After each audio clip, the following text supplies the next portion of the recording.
Dementia যখন আমি video একটা ফেসবুকে পোস্ট করেছিলাম তখন অনেকে জিজ্ঞেস করেছেন, ডাক্তারবাবু তাহলে আমি ডিমেনশিয়াটা আটকাবো কী করে, তাহলে কি উপায় আছে যে উপায় আমি অবলম্বন করলে আমি ডিমেনশিয়াটাকে আটকে ফেলতে পারবো।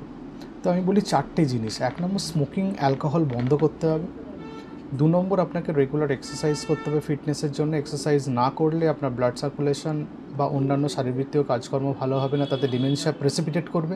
3 নম্বর, গুড ডায়েট খেতে হবে, শাকসবজি ফলমূল ভালো করে খেতে হবে। তেলটা যত কম খাবেন তত ভালো, নুন যত কম খাবেন তত ভালো, রিফাইন্ড কার্বোহাইড্রেট যত কম খাবেন তত ভালো, চিনি জাতীয় জিনিস কম খেতে বলা হয়, ব্রেন ড্যামেজ করে সুগার স্পাইক হলে।